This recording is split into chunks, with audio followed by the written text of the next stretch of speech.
Hi, I'm Curtis Brown, and I'm from Texas Instruments. I'm here with my good friend John Urschel, and we've been doing some smart space videos for geometry. In this one, we're going to be talking about congruence, congruence of figures, and how we can kind of talk about that and use rigid transformations to talk a little bit more about congruence. So, John, go ahead and take it away.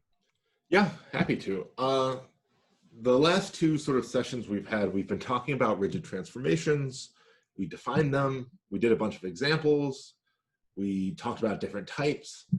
And the main thing that I want to talk about in this session is to show you how rigid transformations are actually just a sort of very rigorous way to think about the concept of congruence. And so we're going to define congruence specifically in terms of rigid transformations. And then we're going to learn how to use these sort of fundamental rigid transformations we learned, things like rotation, reflection, translation. And we're going to learn how to use those things to show two shapes are congruent. Okay? That sounds awesome. All right, so first off, let's think about congruence in terms of rigid transformations. So we're going to say that two shapes are congruent if there exists some rigid transformation that maps one to the other. And so you can think of this as like, this is really just an algebraic version of the typical same size, same shape sort of concept you might remember when you think about two things being congruent. And so using rigid transformations to show that two shapes are congruent, all we have to do is just produce a rigid transformation between them. And so this session, we're going to have a lot of fun looking at two different shapes in the plane and trying to come up with a rigid transformation that sends one to the other. And so this is going to be, we're going to be playing around a little bit this session. So let's start off with sort of an example of showing congruence. So I've got this picture, I've got a triangle ABC, and I've got this other triangle A prime, B prime, C prime. And I want to show that these two things are congruent. First of all, we should say intuitively, these things look congruent. They look the same. They look like they have the same length. They look like they have the same angles, but we want to be a little more rigorous is the idea. So what I'm going to do is I'm going to try to find some rigid transformation that sends triangle ABC to triangle A prime, B prime, C prime. And just by looking at this picture, we can see that if we shift this triangle 2 units up and 4 units to the left, C ends up at C prime, B ends up at B prime, and A ends up at A prime.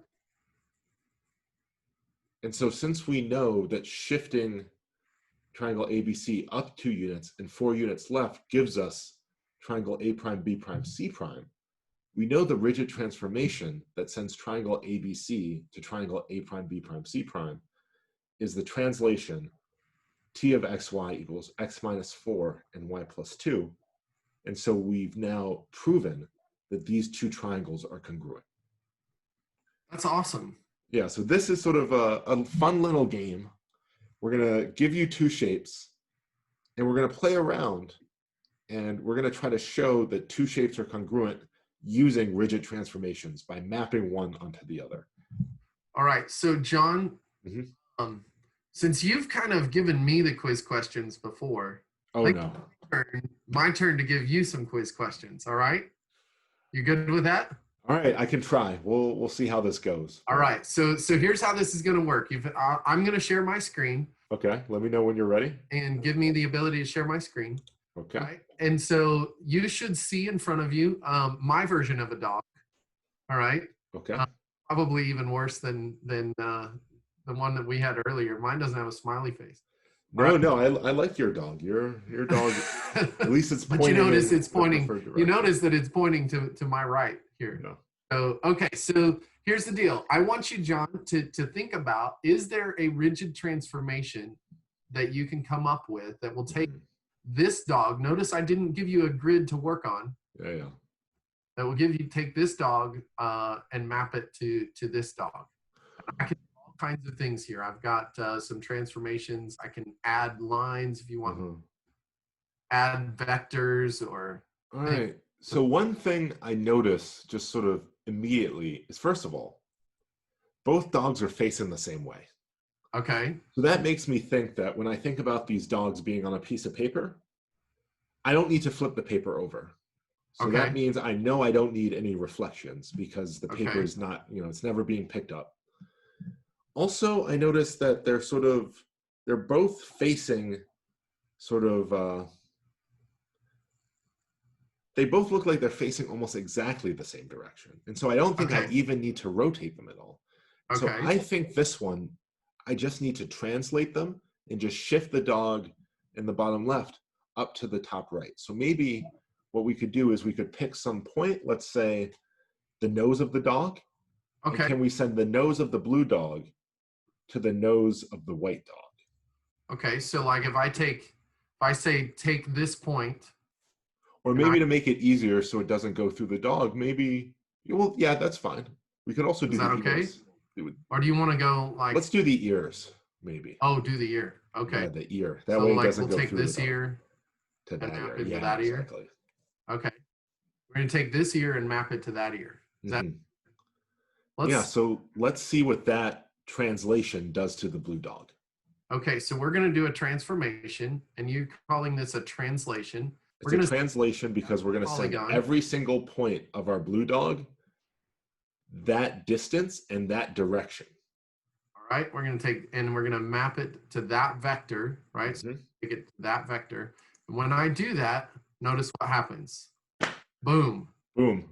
On top of it. Right where we want it to be. And right since we found a rigid transformation, namely we found a translation that puts the blue dog on top of the white dog, we know that they're congruent.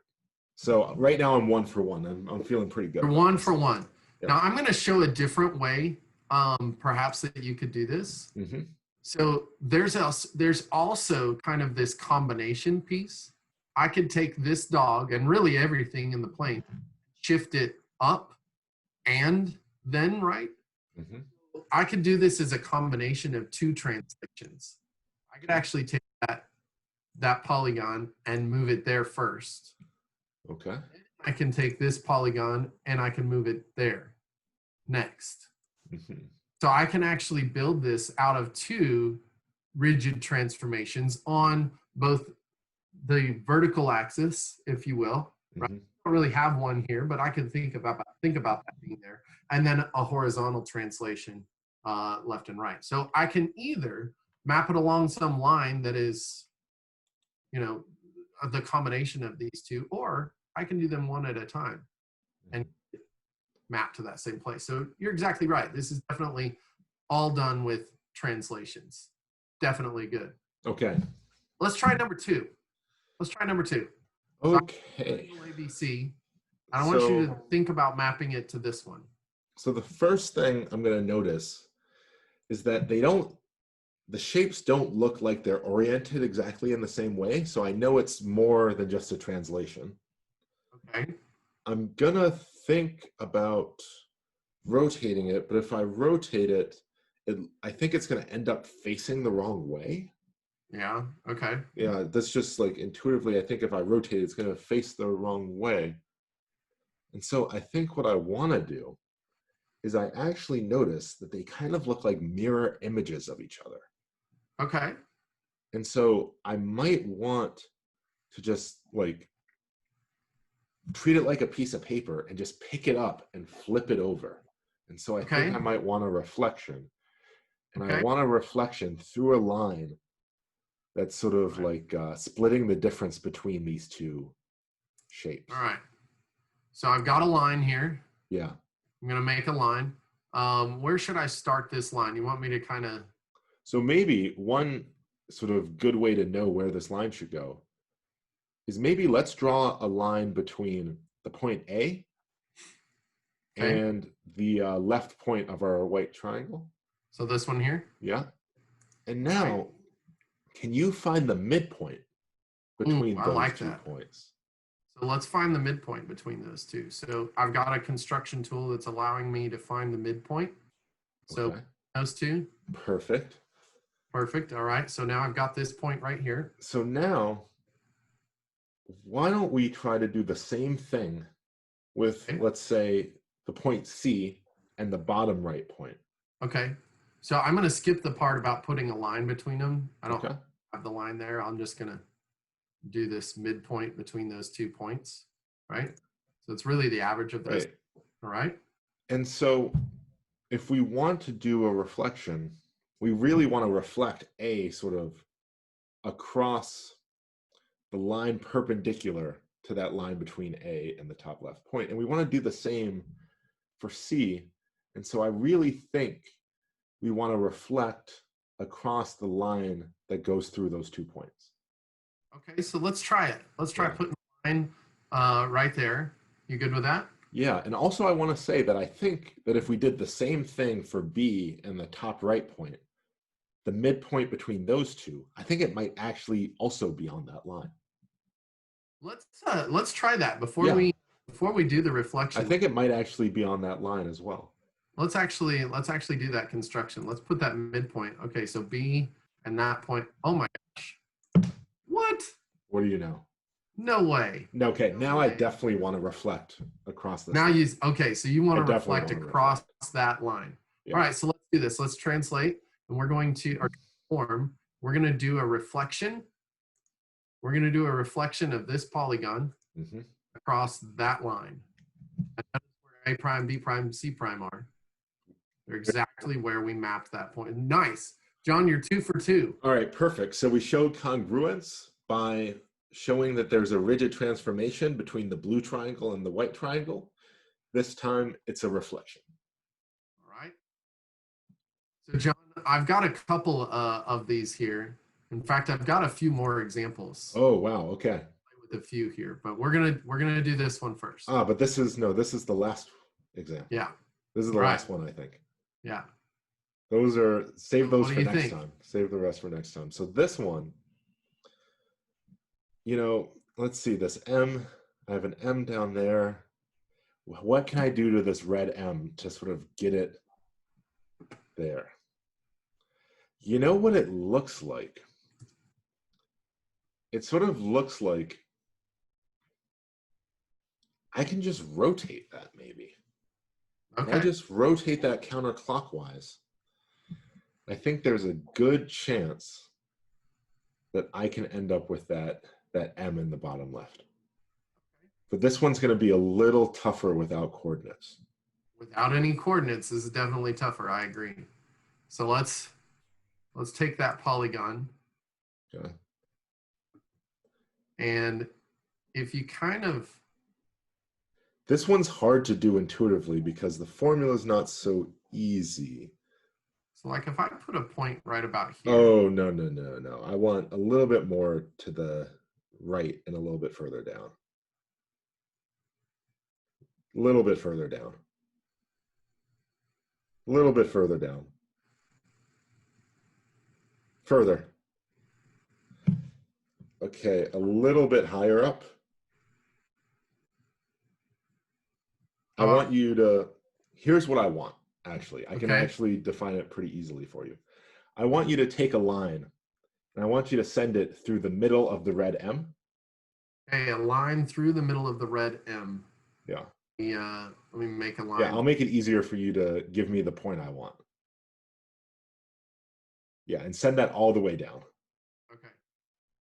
I want that line going all the way down. Okay. Now, I want you to put a line through the middle of the white M. Nice. Oh, this guy is sharp. Yeah, no, I'm not messing around. He is not messing around here. We're going to take this guy and send it all the way down. Take this guy and just drag him all the way down. All right. And now, I kind of just want you to do a rotation for me through about the intersection of those two lines. Okay. And I want you to rotate it counterclockwise until those lines lie on top of each other. Okay. Okay. So let's see what happens. I've got a way we can do this. I've got a way we can come up with that. Okay. That is what would happen if I just kind of measure that. There we go. Does that help? Yeah, that helps. So that's exactly the sort of angle with which I want to rotate counterclockwise. All right. Let's try it. And let's see it. Boom. Well done, John. 3 for 3. Well done. Well All right, done. so this time we mapped the red M to the white M via a rigid transformation that was a counterclockwise rotation. And the way that I figured out this rotation was I took a line that went through my M, and I took a line, the red M, and I took a line that went through the white M, right through the middle, and I saw where those two lines intersected, and I wanted to put one line on top of the other. Okay? That's exactly right. All right, so I'm 3 for 3, and I hope you guys at 3 home, for 3. I hope you guys at home have really sort of gotten a chance to see how you can show that two things are congruent by coming up with a rigid transformation between them. That's So awesome. This is So like John, do you have a challenge for us to think about next time? Yeah, so for next time, I want to sort of just challenge our intuition about this and sort of ask what other things could we try to do. So for instance, congruence is sort of same shape, same size. And we've been doing a great job with that. But let's ask ourselves, what does it mean algebraically for two things to be same shape but different sizes?